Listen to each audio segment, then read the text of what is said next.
Welcome to a Friday edition of the PHLY Sixers podcast with Kyle Neubeck. I'm Devon Givens, Brianna producing, Derek again with the day off.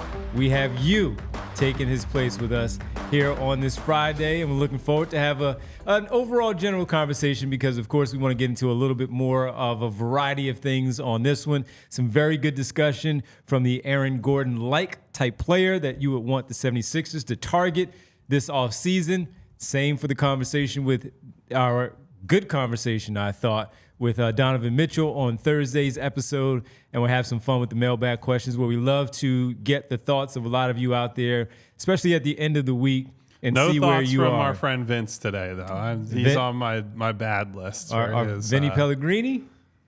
Yes. All right. No thoughts from him. If Vince invades the chat at any point, we shun him. I'm giving him the Game of Thrones shame for causing trouble in the Discord. What if he pays for a super chat? I'll consider it, but I still will give him the shame bell. How about that? All right, well, we'll have a lot of fun and we'll talk about a lot of stuff, maybe get into a little bit of the rest of the postseason since it's still going on. The Sixers not playing right now, but still some good basketball nonetheless. I watched a little WNBA last night, see what was going on there. I have not watched any yet, but I see Caitlin Clark has taken some beatings She's taken some beatings. First couple games of her WNBA So she had career. the Liberty last night, and they beat they're very down good. the Fever. Yeah. They're very good. And she struggled shooting from the floor, but that's going to happen. You know, as good as she is, she's still going to come in and struggle a bit in the WNBA. Diana Taurasi is right. How quickly physical. are the Caitlin Clark super fans going to turn on Boston and the rest of her teammates? Yeah, it's their fault. Turn it into, because and I love LeBron. I've been a big LeBron guy throughout my career. One of the things that's grating though about following his. All right, Vince is just trying to put propaganda on the show and bring this into an argument that has never happened and never. Anyway. But when LeBron was at his peak, and still now, it's always like, LeBron needs more help. And it's like, yeah, that's been true at times, but also sometimes that person needs to play better, and it's not always everyone else's fault. So. Yeah. I mean, they're getting blown out, too, so that's not a good sign when she's not shooting well. No. She's assisting the basketball. She'll get there. She's not shooting. She's getting good looks. The shots will fall. She's too good of a shooter and a playmaker and a scorer for not to. It may not be the form of 30 points a game, but she'll get there and she'll figure it out. But we do have a super chat from Vinny Pellegrini. Hey, we acknowledge it. He paid for it. College just wrong. Hart better than Melton. Well, let's lead into our mailbag questions. A lot of it's going to have to do with Daryl Morey. Well, I will provide the context so that Vince looks like the bozo that he's been the rest of this day. I promise you that. Yes, we have to get into Daryl Morey's moves, though. We're putting a lot on Daryl Morey. Year 4 of his he started in 2020, so year 4 really of his run here. 2021, 21, 22, 22, 23, 23, 20. So this is year 5. Or season 5. So we're banking in year 5 on Daryl Morey. This is the offseason to really get things right. And by the way, he was extended through, I believe it's 27, 28. I don't remember exactly when that was. I think it was toward the end of last year. I don't know. It was towards the end. It was dates run together. It was the end in of my last mind, year. so. Yes. He is there, or theoretically is there, for at least a few more years. So get used to it, Vince. We're relying and we're leaning on Daryl Morey to get things right for this offseason and to put this team together for all the names that we have talked about and all the names that we have thrown out there.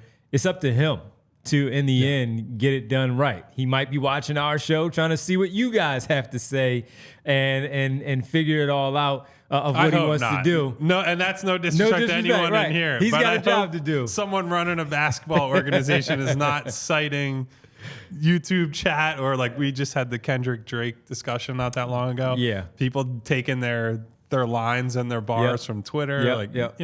We don't isolate yourself and go about it that way. Yeah, so Daryl Morey, hey, we're leaning on him to get it right. But we wanted to look at some of the moves that he has made over his tenure here, the best moves, the worst moves, and specifically trades, right? We're not doing transactions in terms of free agencies. The best move is very easy. Right. It's drafting Tyrese Maxey. Yes. That's a slam dunk home run, and there'll be all the excuses about, well, he slid and he just sat there. And it's like, yeah, but you still got to do it. So we're focusing strictly on the trades. I believe the question came from Shake It Off, one of our diehards in our Discord. From a pure value perspective and avoiding hindsight, what was the best trade Morey has executed for the Sixers? And by the way, shout out to super producer Bree, who we sent her these very last minute. So she already got it into these nice looking graphics for us. So thank you to Bree for that. So that was where we started off the show. Okay. You go first. Where do you, I'm on the. Yeah, you go first. I'm on the clock. So this is what sparked in our Discord, this back and forth that Vince alluded to, because the suggestion from some of our readers, listeners, what have you, is that it was the DeAnthony Melton deal. And I do think that was a good trade. It unfortunately has not worked out recently because of the back issues that DeAnthony has dealt with, but he has been a high-end fifth starter or sixth man type player that they got for pick in the 20s, and Danny Green, who was not going to play because he had blown out his knee. Not just his, they believe that was ACL and the MCL, if I'm remembering correctly, or is at least is a couple ligaments. So he was not going to play or be a meaningful contributor that season. I do know that he came back sooner than expected, worked really hard on that, but was not good once he did come back. And for that exchange, they got a guy who was good enough in that fifth starter role that Doc Rivers felt emboldened to put Tyrese Maxey on the bench. We obviously don't hold that against DeAnthony. That's a Doc Rivers mismanaging your up-and-coming talent conversation. My mind went elsewhere, though. For me, the best trade that was made in Morey's tenure was one of the first couple of moves he made, and that was trading for Seth Curry, the Josh Richardson for Seth Curry swap, because Josh Richardson wasn't necessarily bad in Philadelphia. In fact, he was called upon quite a bit to be lead ball handler and pseudo point guard because of Ben Simmons' limitations, because of how goofy that roster was constructed. And I know the Horford outgoing piece was really important and for various reasons. But moving Richardson and getting Curry back, a guy who immediately found that synergy with Joel Embiid, a guy who, in that embarrassing loss to the Hawks, I know that he had a ton of struggles covering Kevin Huerter, and the defense was what it was. He was getting destroyed. But he was basically the second option. Yes, he was. That entire playoff series. Yeah. And allowed you to get away with Ben Simmons absolutely crumbling mentally. I think it's forgotten now in that game 5 where they had the huge collapse. Seth had a monster game. Like him and Joel. I don't remember if Seth had 30. I wanted to say he had like 27. I think like 27, 28, somewhere in that range. Joel, I think, had like 32, 33. And they were the 1-2 punch for the team. And that gave us the early kind of preview of what they were going to now get from Tyrese Maxey as he has blossomed, right? Like Seth certainly didn't have the downhill speed and all the stuff that Tyrese has to his game as a downhill player, but he had the mid-range jumper, the dribble handoff two-man game, which Joel Embiid was strong. Yep. And now he's built on that with a better player in Maxey, but that was, you traded a guy who did not fit here and has gone on to do not much of anything for a guy who was a number 2 option in a second round series, and a good one at that. So that to me was the best move. And look, people were very upset when he ended up being part of that trade for James Harden, which I think is another move. That one's more controversial. I do think that's one that you at least have to discuss. Absolutely. The value proposition there and what they got out of it. But yeah, to me, the Seth trade was the best one that they made. And the Seth thing is so good, as you start off with that one, because not only did this Seth thing lead to now what we saw with the Buddy Hield trade, whether it worked or not, the idea was stemming from and branching from J.J. Redick, following J.J. Redick because he was so good, to getting and identifying a player like Seth Curry in that trade. And then when you do lose Seth Curry, which they did not want to do, but they had to, you try to duplicate that once again, even though Maxey is, again, playing at this high level in a more of that traditional sense of what Buddy Hield, Seth Curry, J.J. Redick are. And that's we where actually that goes. underestimated Seth in Game 5. By I the way, said 27-28. What was it? You said 31st. He scored 36 points in that game. He was 13 for 19, 7 to 12 from 3. Joel had 37 in 39 minutes on 20 shots. How they blew 2 20-point leads in that series. Here are the scores for the rest of the team. Ben Simmons, 8 points. Tobias Harris, 4 points. Furkan Korkmaz, 8 points. So Furkan Korkmaz had as many points in that game as Ben Simmons and 4 more than Tobias Harris. And less minutes, I'm sure. Thibault 6, Shake 5, George Hill 2, and that's it. No Maxey in the game. No. Well, Maxey played a minute 20, so. Crimes, Doc Rivers, crimes. I'm sorry for the PTSD that I'm causing people today, but I had to go back and, because I was like, I want to know how many points he scored exactly. Yeah. Yuck. Yeah. But see, that's the thing about Seth Curry, too. He was so good offensively, so good. When you get to a Game 7, what does the head coach do? And Nate McMillan, we're going to target this guy on the other, and no matter how many points he puts on the board, because defensively, he is so weak. Now, none of us expected Kevin Huerter to go off for his 27 in that game. I think that was right. You had the score for the series. But in that Game 7, Kevin Huerter was making everything. Now, you had an out-of-body experience in that game. It wasn't all on Seth Curry because, look, we know Seth Curry is not a defender. It was what it was, so you had to take him off the floor. But his shooting ability, playing off of Joel Embiid so well, and then if Maxey was to eventually ever develop into this player, Curry may not have been in the starting lineup because you see what he is now. He probably relegated to the bench, if not here anymore.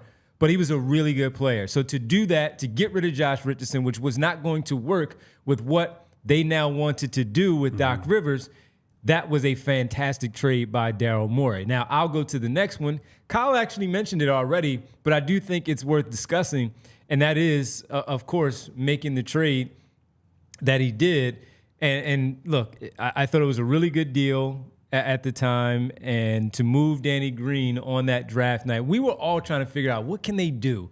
What are they going to do here? And it came out of nowhere. And it was out of the clear blue. No one saw that one coming. And I was like, oh, this is the start of the all season. What is he going to do next? Because that was a really good move. And no one ever thought I didn't think he was going to be a starter. It was just more of adding to your depth, having another combo guard that is more defensive-minded, that can come in, knock some shots down. He can handle the basketball. He has started in some big playoff games with Memphis. He has played big 20-plus, 30-plus minute games for the Memphis Grizzlies when they were up and coming. I thought that was a really good move. He was on a decent contract, so it was not a problem. And that's where the DeAnthony Melton piece came in. You could not predict the back injury. You just couldn't. You didn't know that was happening either. But for him to be a six-man, a very important six-man, a starter eventually, I still think he's at his best. And I said this during the season while we were all here, as they were still playing great with the five-man unit that they had, him in the starting lineup with Embiid, Maxey Harris, and Batum, I think it was. Yeah. And he has been a very, very good move. And to other points that you make and Kyle makes, and even Vinny, since we're making fun of Vinny, but even Vinny saying, to even think about trading him at the deadline for the sole purpose of not having to overpay him if he was healthy, you would still probably net something back because he has shown a lot in a Sixer uniform.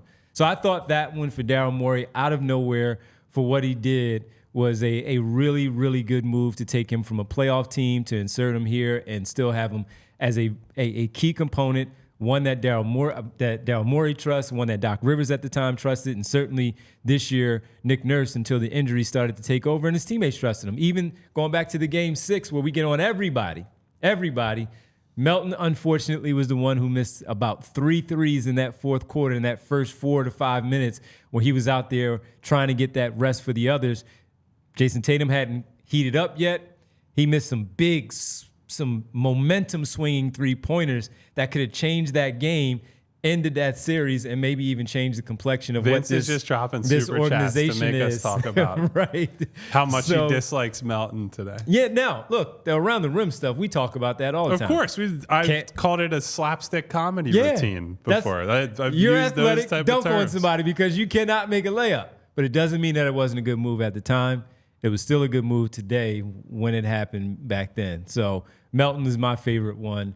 We have to get to the worst one that we think, too, that Daryl Morey has made. Worst trade that he has made. The worst one stands out to me. Yeah, so we'll get to that one. We'll talk about that one. We'll get to some comments here. And certainly Vinny checking in. What about Melton around the rim? He's not great. He's not great. He's not great. But we'll get to that. Let me tell you first, though, it's the season right now where everybody's starting to get back outside. You might travel a little bit more. You're around more people that you don't know. You don't know what they're doing in their everyday lives. You don't trust everything that they're doing.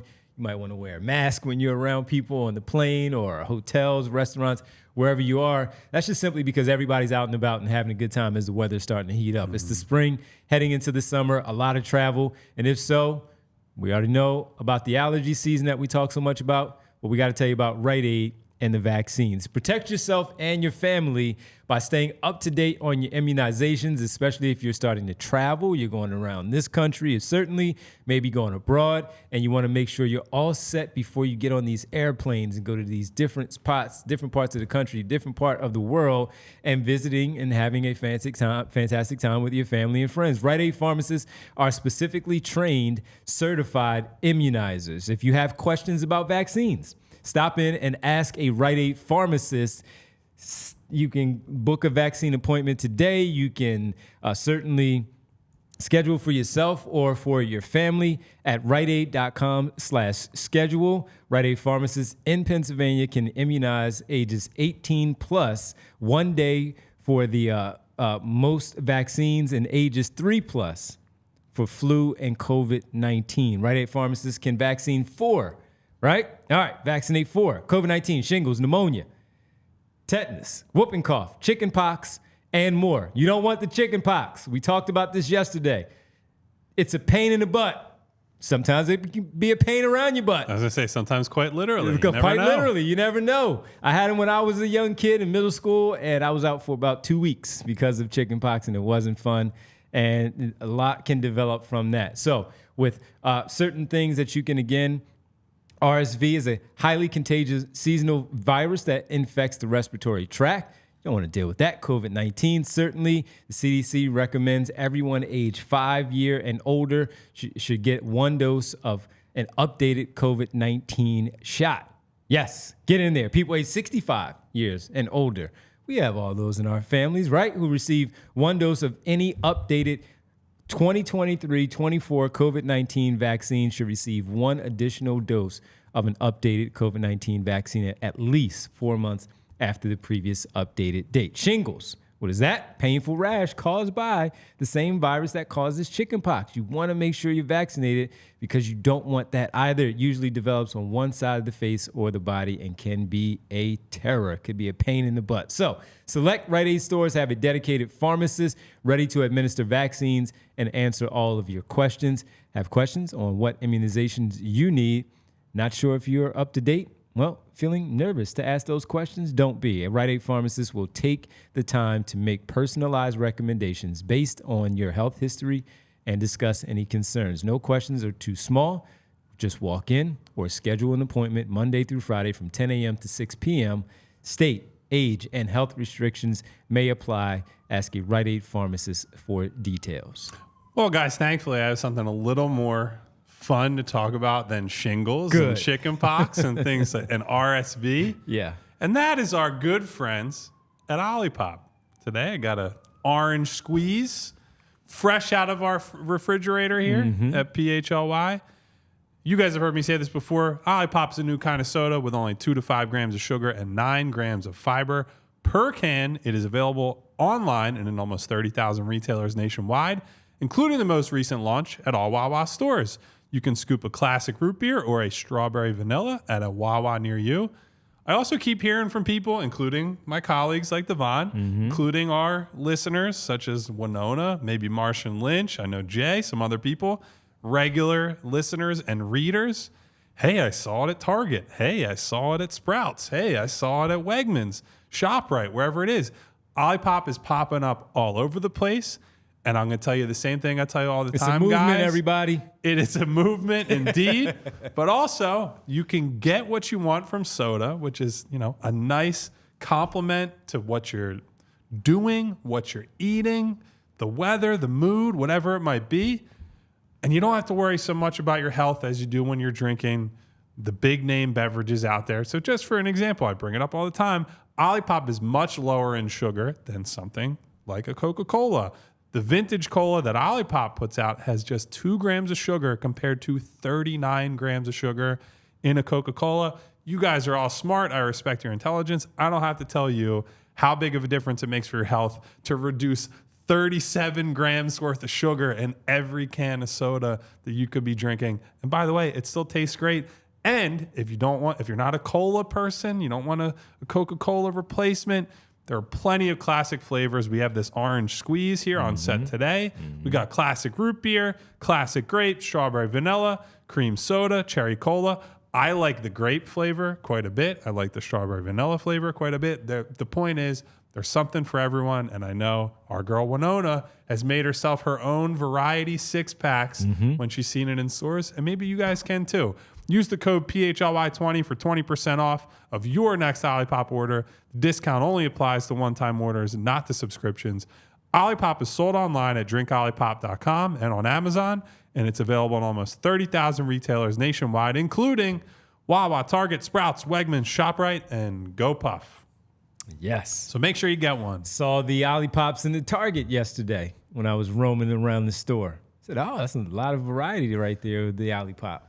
SNL maven Lorne Michaels in the chat Lorne. saying, I won't shock on an Olipop. You know what? You are right, my friend, because I will probably cough quite a bit. I need probably some of those vaccines that Devon is talking about in the Rite Aid ad. You know, we're all going through our trials and tribulations, but Olipop remains here for me. Yes. Austin Carell says, Winona and I are the Olipop testers. There we go. Jay talked about the Olipops. He loves the Olipops as well. So again, we're starting a movement with the Olipops.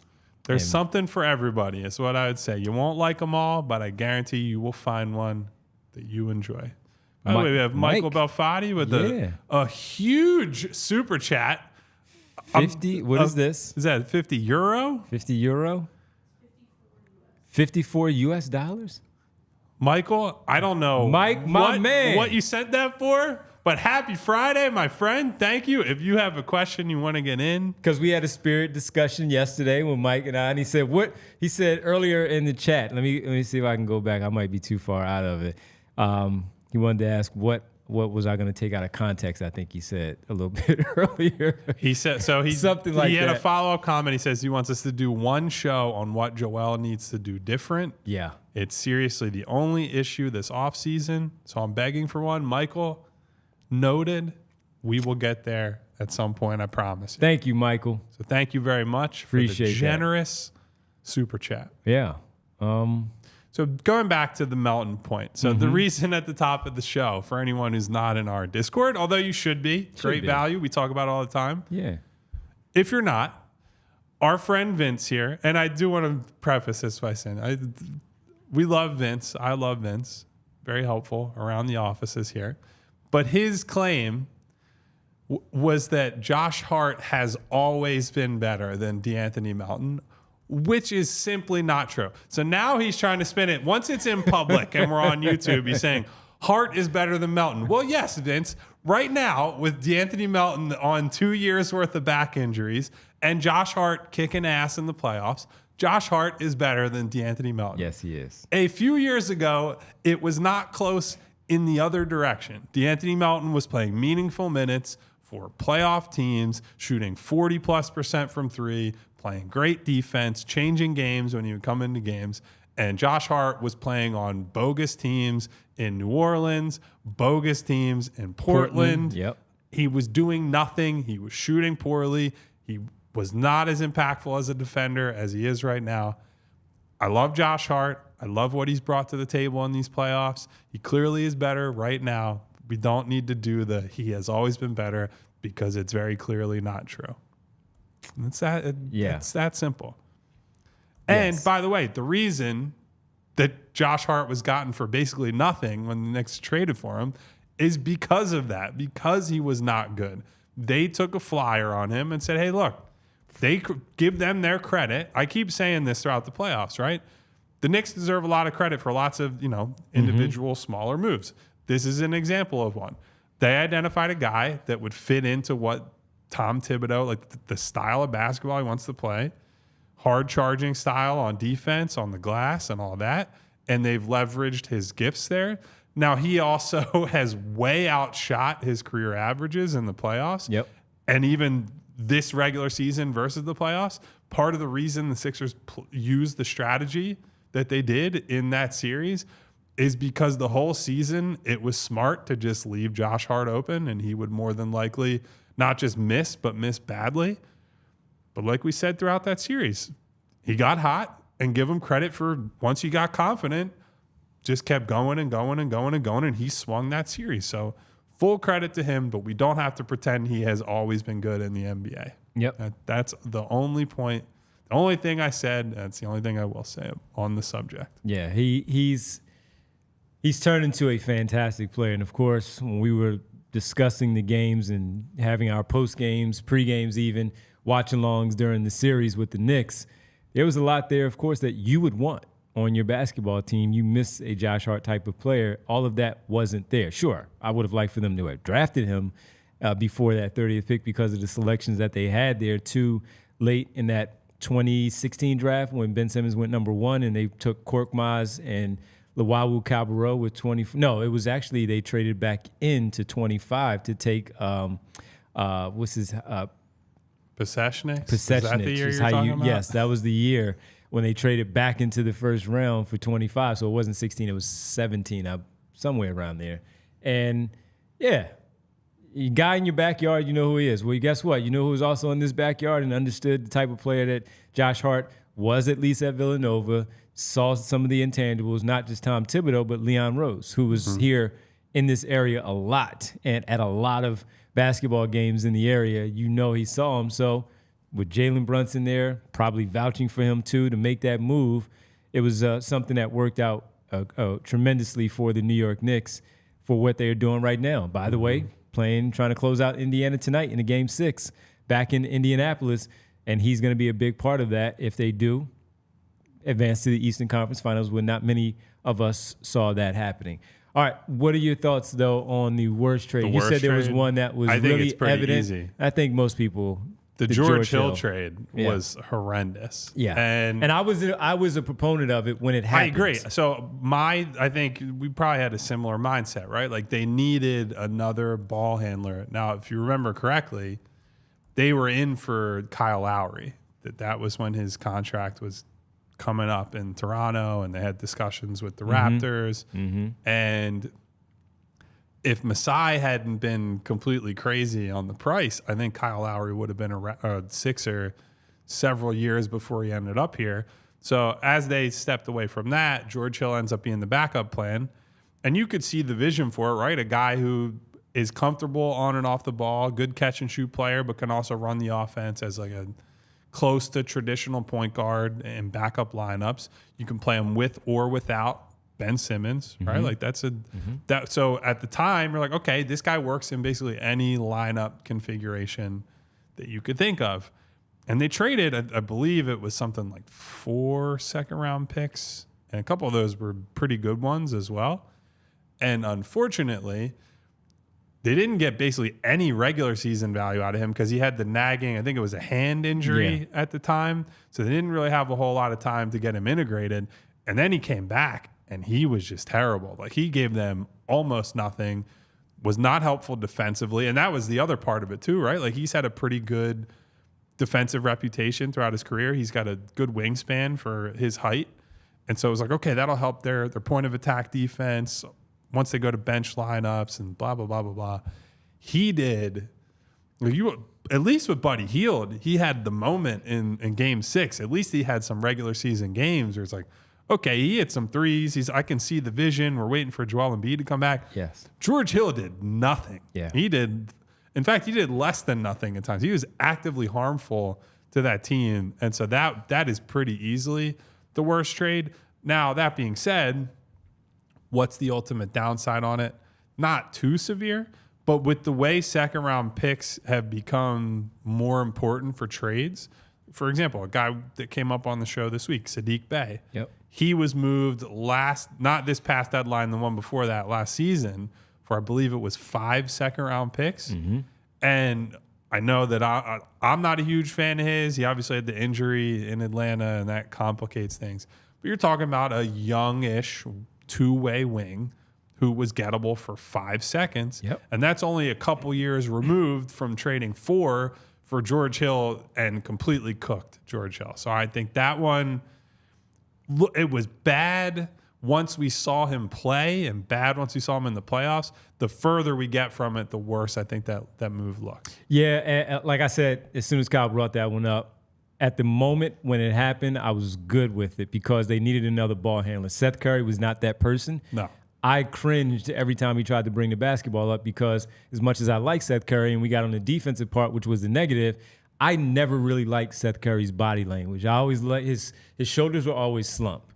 And that's just who he is. That's his personality. But it can also be a negative on the basketball floor. And that was one thing that I could not stand. I'm not even an NBA player, and I know I couldn't strip him, but I used to be like, you can take the ball from him because he was so loose with the basketball. So you needed a secondary ball handler off the bench to provide some of those minutes when Ben Simmons went off the floor or when you had him on the floor and tried to design some different things.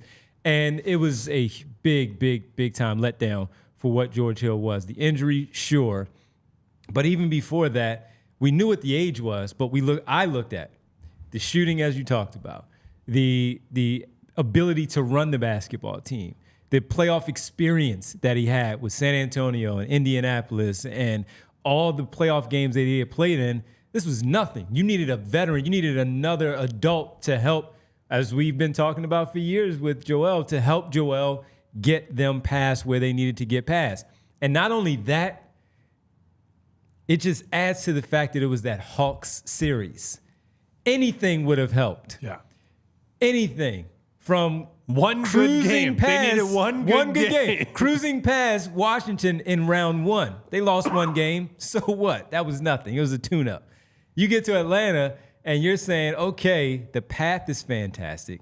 We have a good rotation. You know what the numbers are going to look like. Doc Rivers is going to play a veteran in George Hill. Maxey is not going to get on the floor, even though you might have wanted him to. Yeah. You have the right guy at least to do that in George Hill. And he did nothing. By the way, nothing. This is one of those, if you just look at the stats. Nothing. What do you think George Hill shot from 3 in that playoff run? In the run, just with the Sixers. He played 12 games. 24%. He shot 42%. Did he really? That is I don't remember him. I don't remember him I making see him rising a shot up and missing them. That's what I'm saying. I don't even remember. So I think it's probably, if we were to go back, and it's been a long time since I've revisited that series in depth, as you could tell when we were like, yeah, Seth scored 27. He actually scored 36 in one game. I think the problem was more he was reluctant to shoot. And when he stepped out and tried to go past somebody, he could not get by basically anyone. Yeah. And so any kind of move to the hoop was completely ineffective. Didn't find any kind of chemistry as a pick and roll guy with, if they could have leaned into small ball and say, hey, Ben, you're the roll man. You're playing off of George Hill. Get Ben moving in some way. Now he probably still is afraid to shoot free throws and shies away from contact at the rim, and that's a problem there. But what we saw in the playoffs was those Ben Simmons, Dwight Howard lineups were an absolute train wreck, and we all kind of saw that coming at the time. George Hill was supposed to help. So maybe it's less about George Hill than it was the larger context of the team, but that's the one that I rank at the bottom. We do know the larger context, of course, was Ben Simmons just flat out did not want to get to the free throw line, and it affected everything else. Joel Embiid, yes, he turned the basketball over, but you know what would have making sure it take away from some of that? Not playing in the Game 7 because you didn't blow 2 20-point leads, and Ben Simmons simply having a much better series. I remember I defended Ben Simmons in the Washington game where he only had 4 points. But he had 4 points with like 15 rebounds and 15 assists. I was not a defender. I did. In that game, you remember that game? I do remember that game because I got a lot of people angry at me that I was like, what the fuck is wrong with this guy? That whole season, I'm sorry, and A.A. Ron is right. He's like, too much Hawks series talk. He buried those demons long ago. We're moving on after this, I promise. But that whole season was the most I felt the ire of Sixers fans, because I planted my flag on, I can't do this anymore. Like, he has to change how he plays. This is just not sustainable. Even as they're the 1 seed, like, you could see the cracks, and then they get to the playoffs, and lo and behold, what happens? So anyway, new mailbag questions after we take a quick break. Yeah? Yes, because that was a fun time. 4, 15, and 15, I think his line was. It was something like that. And I was like, whatever. He did everything else. It's all good. We had to baby him at those points because we didn't know what was going on. He had to snap out of it. He did not. Well, he still gets his money. I don't know where he banks, but if he is looking for a new bank, and he might be looking for some new residences. Where could he put that money, Devon? He could put that money. Ben Simmons, TrueMark Financial Credit Union. When you join a credit union, Ben, like TrueMark Financial, I'm talking to Ben in this one. Everybody else, you can follow suit, but I'm talking to Ben. You become a part owner, which means profits come back to you instead of going to shareholders. You got to save your money. It's probably your last big contract like that where you got the max. So you get better rates, Ben, lower fees, a better return on savings, and more flexible options. So if you're good with your money with all the same digital tools and tech to make our lives easier like yours, Ben, TrueMark has the local roots for you. You still have family in the area. You still frequent this area. Well, they're headquartered in Fort Washington with 24 branches, Ben, in the Philadelphia area. They serve our community and our people right here at home. I always send people to the Upper Darby branch because that's the one I'm very familiar with, riding by there for years, always in that shopping center. Smaller shopping center, but across from the huge shopping center. But the TrueMark is right there. You can get in there, get involved, get what you need to do, get out. Great managers. I actually knew one of the managers that was there as well. We grew up together. So it's very cool. Well, I can't say family affair, but you keep it, in the broader the familial family, type of, yes, absolutely. So becoming a member of a credit union has so many benefits over becoming simply a customer at a bank. It's not necessarily for you. This might be. It's a total no-brainer. Head over to TrueMark.com/PHLY to learn more or to find a branch near you. JP talks about this a lot on the Anthony Gargano show, so listen to him as well. That's TrueMark.com/PHLY, federally insured by the NCUA. Well, guys, we talk about annoyances on this show quite a bit. I can imagine, and I see it in the chat, some of you are annoyed that I have been sitting up here talking about the Atlanta Hawks series in 2021. Oh, memories. PTSD. Next time I'll put a trigger warning. My apologies. But the next time you're watching our show and Devon and I are talking about the Sixers, Hawks, and Seth Curry Flaming and Ben out. Simmons, you can still choose chill and choose chill, reaching for an ice cold Coors Light. Because with Coors Light, you know you're getting an ice cold beer when the mountains turn blue on the bottles and cans, when they hit that perfect temperature. There was a moment last weekend, guys, when I didn't choose chill. I had someone in our collective mentions tweeting at us about a very satirical headline that we had after Sixers Nuggets in Denver earlier this year. Denver fans did not take too kindly to it. And there are still people months later who are very upset about how I talked about not just that game, but people in Denver. And you know what? I didn't choose chill. I responded to that person, and I shouldn't have. What I should have done is step away, calm down, talk to a nice, calm friend like Devon, and then go into my refrigerator and grab an ice-cold Coors Light that's cold layered, cold filtered, and cold packaged for a smooth finish. It's mountain cold refreshment, even when those people from that state and that city are not bringing a refreshing presence to my life. I can still choose chill, and so can you. When you choose to rise above it all, choose chill, choose Coors Light. Get Coors Light delivered straight to your door with Instacart by going to CoorsLight.com/PHLY basketball. Celebrate responsibly. Coors Brewing Company, Golden, Colorado. Before we get to the next question, Michael Buffatti, who sent us the $54 in U.S. bucks, and we appreciate it. He asked me to ask freedom papers, freedom dollars. Yeah. He said, remember when people were calling French fries freedom fries after 9/11? Yeah. How insane that was. That was insane. What are we doing? I don't know. That was a bizarre. Anyway, I don't know. Bizarre on a lot of levels. But Mike is active, and he asked me to ask you a question. He says, "Hey mate," like that, like the mate. Hey mate, ask Kyle how he feels about the 3 second-rounders for Buddy Hield. I'm just trying to be a bad guy now.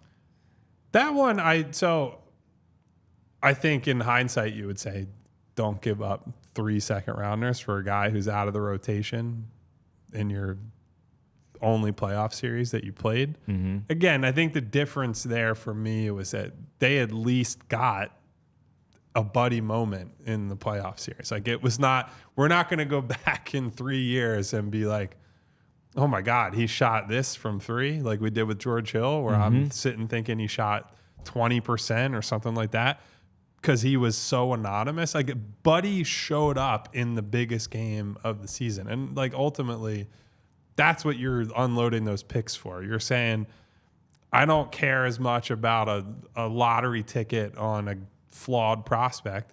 I want someone who can win us a playoff game. And honestly, if you were to say to a GM, take 3 second-round picks from any draft, wherever they're at, and say, I will guarantee you, if you trade those away, you will win a playoff game through those players. Like, or you will get one good, very good playoff performance. Yep. I bet you a lot of them would take it because most of those second-round picks are guys who never make it, are never in the rotation. So it hurts, and it certainly, like the claims that Daryl made about he's the best guy acquired at the deadline, that stuff all looks poor in hindsight. And he did admit, which I give him some credit for, he did admit that they just misevaluated like how well he would fit and all that. I think what they probably underestimated was the time it would take for him to find the chemistry with Joel. Because we saw right away, he figured it out with Paul Reed. Him and Paul Reed had pretty good chemistry basically instantly. Never found it with Joel. Frankly, didn't play enough with Joel in the playoff games. It was a lot of like, Joel's out and it's Buddy with the bench guys. I would have liked to see more of Buddy in the role we saw him play in Game 6, where he's just waiting in the corner to get the open 3 on a swing pass. But yeah, not great. Yeah, and he says, by the way, the Sixers were not going to win anything this year. That was a sad dump of assets. Yeah, but if they didn't do anything at the deadline, people would be even angrier at Morey today. Like, I get it. Because you were still in the mix. Right. Like, you just were. You needed something to hold down the fort and for when Joel came back. To do the cap space plan and then just completely punt the season. That's one that you can say in hindsight they shouldn't have done it. People would have rioted, and I think rightfully so, because you only get so many chances with Joel, even compromise Joel. Yeah, and one more for me and Elaine Bruno. My friend, this is my least patient point. The goal is to win a title. The Sixers have convinced all of us, including Devon, that the Eastern Conference Finals is progress. It is not. I never said that. I even said last year if they didn't get to the finals, it was a failure. It was a failure. They didn't get to the finals. I didn't say that. We talked about for where they were injury-wise, no DeAnthony Melton, Joel Embiid dropping 36, double-double, and 5 assists a game, that he did what he needed to do. And it was, at the end of it all, not as bad as we thought. But, yeah, it's a failure if you don't get to the NBA Finals. I agree with you. So I don't know where I shared that to make you think that point. Yeah, you want them to get to the Eastern Conference Finals because they should have been there. Yeah, that's all. That's all I'm saying. They should be the team beating the Indiana Pacers in round 2. They should be the team beating Atlanta in the second round in 2021. Yes, I'm not settling for the Eastern Conference Finals. So I'm with you on that one, Mike. All right, what's our next question? We are somehow 44 minutes in, and we've done one mailbag question, by the way. So yeah. We're going to have to go a little quicker on the rest of these. A lot there. Which one do we want to bring up? Bree, just hit us with one of the, whatever you got over there. We'll see what comes up on the screen. Yes, play the music. Do the Jeopardy music. Okay, from Dr. Blah. Worst in-arena promotion the team does, and why is it the Franklin on the subway mix-em-up that no one ever gets wrong. Do you have any strong takes on the in-arena promotions, Devon? Of course, the chicken promotion is fantastic. I kind of miss the Frosty Freeze Out. So I was going there. I actually like that one a little bit more, especially because I used to debate a lot of people which one is better, vanilla or chocolate. That was always a fun debate on Twitter and on the radio. So I actually like the ice cream promotion much, much better. The other ones don't bother me as much. You're trying to fill some time and entertain the people when the basketball is not being played. So I like when Franklin shoots the half-court shot with the over-the-shoulder one. I like when they give the season ticket holders the opportunity to win the season ticket for next season, the half-court shot. I like that one. I like when they give the fans the opportunity from layup, free throw line, three-pointer, and then half-court. Sometimes I don't think the actual prize is enough for certain things that they do, but I don't have an issue really for any of the promotions. And I wasn't there a lot this year, more so last year. Well, I don't remember everything. Yeah. So when we get something thrown like this one on us, I can think of a few of those. I can't think of many more that were okay. So there are none that I actively dislike. I'll give you a couple that bother me because of how they're executed. So Hypothetical Man brought up drip cam and says the drip cam is strong. And I would say if it was done, if people were engaged with it, that I would agree. Half of the time when they do the drip cam, like they do the players, they show the player outfits, and that's all good. And once they get to the point where it's like, we're going to pan around the arena and find fans who are doing it or who are dressed nicely or have jewelry on or whatever it is, half the time these people are just like, yes, like, not paying any They're attention. Not ready. Yeah. And so Christian Crosby or whoever's on the mic on a given game is like, hello, sir, you're on the drip cam. But does that not make it a little bit better when you improvise like that? It's like, come on, everybody. Be engaged ready with the moment. Like, you paid to be here. You might as well, like, if they're going to have all the bells and whistles, you can pay you don't attention. have to dance or anything. Just be ready when the camera but it pans ends your up way. being funny, so it's fine. Yeah. Here's the one that drives me nuts. And it is, I believe the partnership at the arena is with our friends at Bet Parks, which is also why it irritates me. Okay. They have a blackjack promotion where it's like, hey, this is your hand. You have to play your hand. Watching people incorrectly play blackjack makes my blood boil. There was a guy who hit on like 19 against someone showing a 6. So what casino have you been to that's what you're supposed to do? Hit me on 19. Are you insane? They're showing a 6. It's basic math. So it's none of these are the fault of the Sixers. It's these bozos that they somehow get to. I don't know if they go to like every person in the arena and find the person who's played the least amount of card games and table games in their life, but hit me. Come on, man. I'm on 19. Hit me. Just despicable stuff. That's I hope to never be at a blackjack table with these people in my life. But to Valhos in the chat says, I like the dance battle when the kids are killing it. Yeah. That is probably my favorite part of like the fan part of every game. It's normally like halfway through the fourth quarter. They're playing Lil Uzi Vert and all the kids are flossing and doing all that. It's So it's a I'll good go time. with that one as one of my least favorite. Oh, I was never a fan of when the bigger dudes would lift up their shirt and show their stomach all the time. I know the exact dude you're talking about. And it wasn't too. just him, because then it became a few others, even though he's no longer there in the building, in the seats. He's there still that sometimes. blackjack thing, just like, oh my God, it makes me so mad. Yeah, I'm not a fan of the stomach all the time. I don't need to see that. Yeah, just my personal preference. I'm like, all right, come on, man. I got it. Yeah, I got it. Not 24 times out the season and the 41 games at home. I don't need plus playoffs. I don't need to see that. All right, we have another one, Bree. Another scale of 1 to 76. How likely is a cool and fun trade for a Lowry Markkanen type of player? Well, one, there are not a lot of Lowry Markkanen types in today's NBA. But we'll say broadly, it's a young-ish player. I don't know if I'd say star, but like sub-star in that tier below them. Okay. He did make an all-star team. We're not talking about the profile of the shooter, 6'10", play It's the unclear, stretch so we can go four. either way. We can go either. I'm thinking of just the general. I'm not hating young on the belly ascending. dances, by the way. Just saying. Go ahead. I'm sorry. I think that type of trade is unlikely for multiple reasons.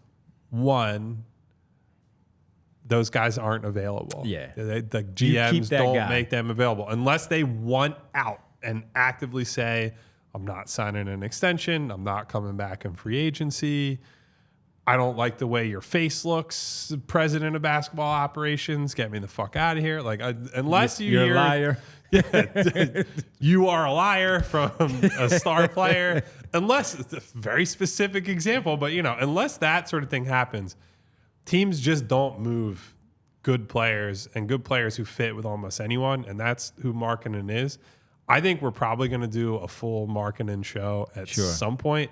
I think we've been trying to wait until he's kind of in the news cycle for one reason or another. Utah is not, or Danny Ainge has not really said anything recently. We've heard very little about what their plan is this summer, how they are choosing to go about team building. They're a bit of a mystery at the moment. So I'd say it's unlikely because the cost would be extremely high. And I just think the Sixers will prioritize moves that are more likely to happen. Like, it's great to chase the pipe dream, but if you spend all your time and resources just calling Danny Ainge, like, hey, can we get Markkanen? And then Paul George signs with the Clippers, LeBron resigns, Pat Riley ends up coming to his senses and says, we're keeping Jimmy in Miami and we're going to do a deal with him and whatever it is. Well, then your options are a Zippo.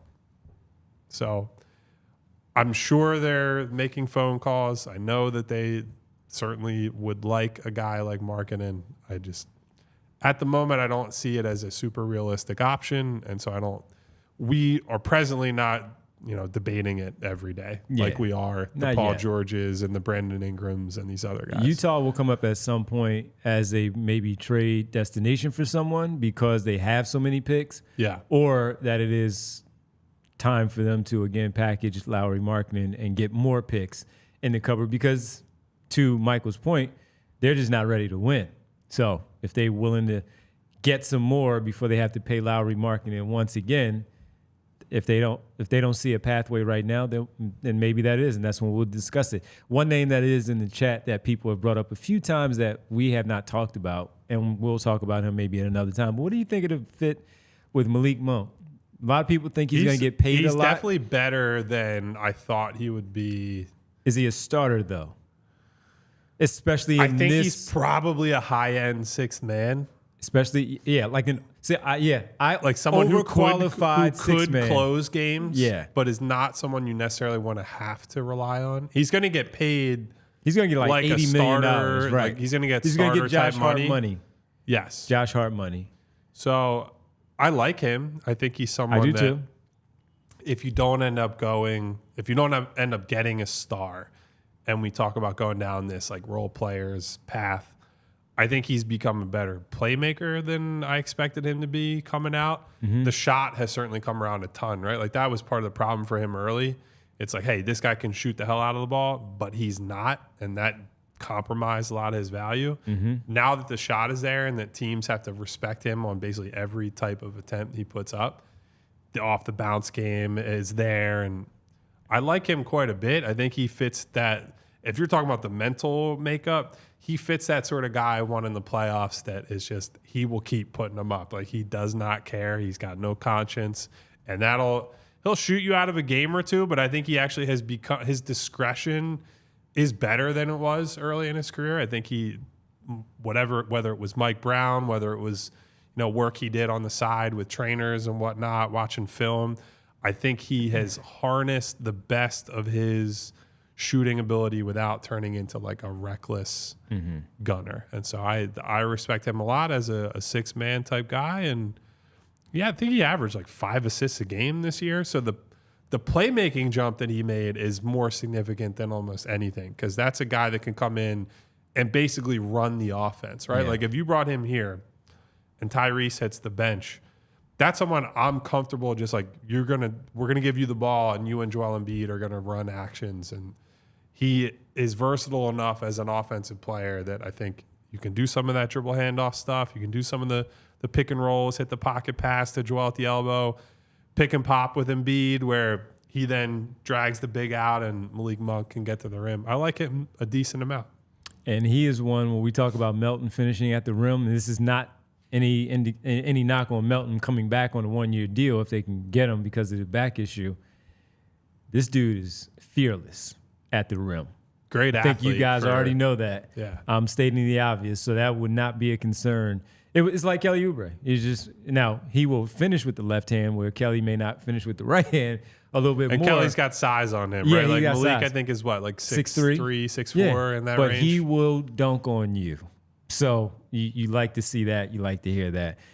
We can talk about Monk once we hear a little bit more, see what his market value is. Still think it's probably going to be in that Josh Hart $80 million range, but he's going to get paid. Yeah. And it's most likely leaving Sacramento. It's just a question of, you've heard Orlando might be interested. Some other teams might be interested. I think Orlando is probably the runaway favorite for him because he just fits almost exactly what they need down there. They need shooting, they need creation, they need ball handling. He can start on that team.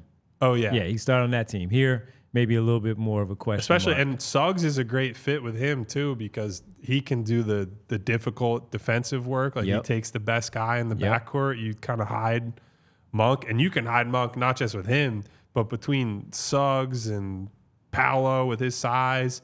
Franz is a pretty good defender. You got a decent bigs behind them, too. Jonathan Isaac, obviously, if he can stay on the floor, is a great defensive weapon. So, yeah, you can hide any kind of defensive limitations he has there, and then they get all the benefit of the offensive stuff. So I think they might throw quite a bit of money at him if he has interest in going there. Anyway, I don't know what is driving Malik Monk. Like I don't know him, so I don't know if he's like, I want to get the bag, I want to play on a contender, or somewhere in the middle of that. Yeah, I think this will be his first real big contract. Yeah.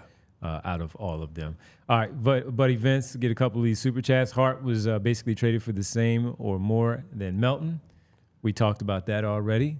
Appreciate it, Vinny. And we go to our buddy Real Time with Prince Blue. Underrated star that may want out for the Sixers. That's hard to say. Yeah, because similar to your Monk point, we don't know them. We don't know their situation. We don't know that they even want to be here. Jimmy is always talked about, like Derek. You talked about the Derek piece. Yeah. He of course respects Joel Embiid. Like seemed like he liked the situation here when he was here, but it doesn't necessarily, at least because he said so for right now, that he even wants out of Miami. I think if we're looking at underrated guys, you have to go to the high-end role player types, the young guys sort of before they break out. So I've brought up Trey Murphy's name on this show before. Yeah. I think the problem with him is he is being treated as a real building block in New Orleans. Yes. I think part of the reason they would move Brandon Ingram is so they can feature him more. You start Trey Murphy regularly. Yes.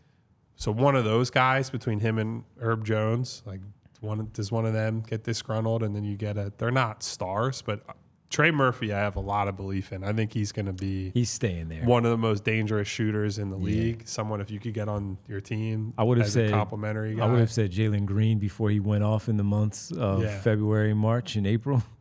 That would have been one. I'd say long term, I'd keep an eye on Cade Cunningham in Detroit because there's only so long. Because you don't want to lose forever, right? If they can't turn that program around, he might become a guy that's just like, and I know that I don't think he'll take the qualifying offer. Nobody ever does. No one does. But if there was ever a case for a guy who's like, get me the hell out of here as soon as possible. I thought LaMelo was going to be the one to do that. He did not. To your point, maybe it's Cade Cunningham, get out of that situation. And if they bring in a new general manager or president of basketball operations, whatever the title is in Detroit, moving on from Weaver making those decisions, maybe they want to change some of the stuff there also. He would be a good one. His size next to Maxey in the backcourt. I know I've mentioned that to you and Derek before. That would be interesting. That would be interesting. Trying to go through in my head. I mean, like Levine. No, he's not underrated. We're not anymore. interested in him, and he's not underrated. There's the guys who won out generally are not underrated. Like anyone who has the leverage to actually get out, normally they're very good. So it's hard for them to be underrated. Yeah. So you have to look more to me at the, you know who I'm interested in when they potentially go elsewhere? Both of the Warriors wings, Kuminga and Moody. Moody, for whatever, I think Kuminga is probably better and has a higher upside and all that. Moody, for whatever reason, he can play well and he just gets buried on the bench there. I think he's someone that if he gets a real shot elsewhere, I think he might end up finding a team that works a lot better for him in a consistent role that he just hasn't gotten there. Yeah. Yeah. Good question, though. Yeah. Yeah. Interesting question. We do still have mailbag questions, even though we're an hour in. Yeah. So we hitting any more or are we getting We can get one more and then we can get out of here. Yeah. Let's throw one more. Bree? Surprises, Bree. What do we have for the final mailbag question since we've rolled through all the other ones? Oh, I forgot about this one. Right. Philly Dan and Jax. If all Morey can do is offer up the corpses of former stars, why is he employed? If all he can do in his tenure is the player formerly known as so-and-so, why, just why? I feel like this is our friend Vince's alter ego because you guys share very similar thoughts. Yeah. I'd say that. I mean, well, first he had his eyes on more than just that. He didn't trade for them at the trade deadline. When it comes to Pascal Siakam, still young enough, even though he's 31?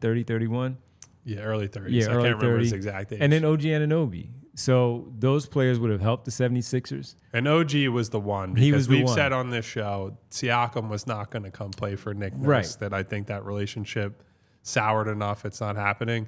So, OG was the one that they were interested in. I don't think they had the chips. Toronto wanted young guys. And you didn't have They don't have young guys to move. Because you're not moving Maxey. So that was it. So, yes, these other players now come into play, but that's why the discussion has also been about the others when we bring up DeJounte Murray, even someone who is still young enough with Brandon Ingram. He's still young enough where we talk about this, not just Paul George, Jimmy Butler, and some of these older names that have been all-stars for years, but yes, so in the latter part of their careers, we have brought up some of the other young names. So it just so happened to fall this way. Morey did know that this was a possibility, that some of those players could be taken off the board. And I know a lot of people still say, hey, well, Siakam is my target for the summer. No. Indiana's in the Eastern Conference semifinals in the game 6. It's great if you're playing 2K. Yes. He's staying in Indianapolis with the Pacers. He's going to be a building block with Tyrese Halliburton there for these next couple of years. So he's off the table. So to the point of the question and just responding to that question, they were part of it, the older names, but there were the other younger names too that were a focal point that he just wasn't willing to give up so much or they just didn't have the other part, like Kyle said, of the young player to package with the picks to go to that destination in Toronto. Yeah. And here's the other side of it. I think it's the language is a little strong from our friend Philly Dan and Jax. I understand the sentiment for sure. Like we say it a lot on the show that I think the best option is probably Paul George, not because I personally think Paul George should get a max for the next 4 years, but because it leaves the avenues open to use draft picks for trades, to use draft picks to get a youth injection in here over the next however many years, to give yourself some future runway without having to, trade for Jimmy Butler as he's about to turn 35 and then give him more money while you're also losing draft picks in the process. Like, that's not where you want to be. But I do have to reiterate, it's very difficult to get young or in their prime stars while they're young or in their prime. Like, it, for the most part, it does not happen unless you draft them or unless the franchise that has them in the first place is an absolute disaster and they force their way out. And so where you most of the time where you have to win, once you have the stars in place, is by winning on the margins. And I think if we go back to, Seth and D'Anthony versus George Hill and Buddy, letting Isaiah Joe go, but also hitting on getting a backup center for a few years in Paul Reed in the second round, where most teams are getting zero. Getting somebody like Ricky Council that played real minutes and was an impact guy in small spurts for this team this year. I'd say Daryl Morey's track record here is mixed. I would say he has a lot of work to do. And we have said on basically every show that we've done since the offseason began, all the chips have been pushed in for this moment. This summer is ultimately going to determine how much success Daryl Morey has as the lead executive of the Sixers. He has put a lot of pressure on himself because rather than trying to reroute what they got in the James Harden trade, or frankly, just prioritizing different things instead of expiring contracts, they could have been a better team this year, and they chose not to be. They chose to say, we want the flexibility, and that's great. This is the biggest moment of Daryl Morey's tenure in Philadelphia. Yep. He has to get it right. Question. All the focus and all the pressure is on him, and if he screws it up, we will be the first people to sit here and say, it wasn't worth it. They messed up. They should have done this. They should have done that. And we can relitigate absolutely everything. We're going to wait to see when the dust settles. And then I will sit here and say, what can Daryl Morey do that's not just going after whatever it was, corpses of old players. Yeah. So that's about it. Man. Yeah. And then the other part of it, too, that I would bring back, because I know this is a hot button thing always, the Halliburton versus Harden thing. One, and I've talked to people in Sacramento, in Indiana, all over the league, whether Halliburton was, or I know that Halliburton has the clip out there on a podcast where it's like, yeah, his agent warned him. Well, agents warn guys about a lot of different things. Halliburton hearing from his agent he might go somewhere does not mean that he was truly going to get moved in a deal with the Sixers for Ben Simmons. So that's number one. Number two, when it was the goal at that time was to try to win a title, I want you guys to seriously look at how Tyrese Halliburton has performed on a game-to-game basis in these playoffs, let alone a couple of years ago, and look at me and tell me that they would be in a different spot in their last few runs if they had Halliburton over Harden. I do not believe they would have. In fact, I believe they would have gone out sooner because Tyrese Halliburton is not carrying them to a game one win basically by himself in Boston, and he's not bailing Joel Embiid out in game 4 back in Philadelphia in that series. That series does not make it 7 if you switch those two players. Would they have more stuff to trade in the future? Potentially. Would they have a longer runway with the two Tyreses and Joel? And would you have some more ability to, manage the team in a different way? Yes. But if we're talking about not making it past the second round and why that's the most important thing that everyone always cares about, we would be sitting here having the exact same conversations. I firmly believe that. Speaking of Maxey, we wanted to mention that he was recognized by the NBA, where he was recognized as the Joe Dumars Award winner for the Sportsmanship Award winner for the 23-24 season. And he was on the list with a lot of other guys around the league. And Tyrese Maxey was the one to take away the award. So not only was he the most improved player this year, he also gets the Sportsmanship Award. And for us seeing him on a daily basis, I don't think any of us are surprised by that. I would like to see him never win that award again, just because it would mean that he is advocating for himself more to the officials. That's what I would say. I think it's a great reflection of who he is as a person and his character. Yeah. Go get yourself some more calls next year, Tyrese. Get some more technical fouls. Bitch at the officials a little bit. I hate watching all the complaining and the finger twirl with the replays, but go get yourself some more calls, young man. You have earned it. You are an all-star. You attack the rim with gusto.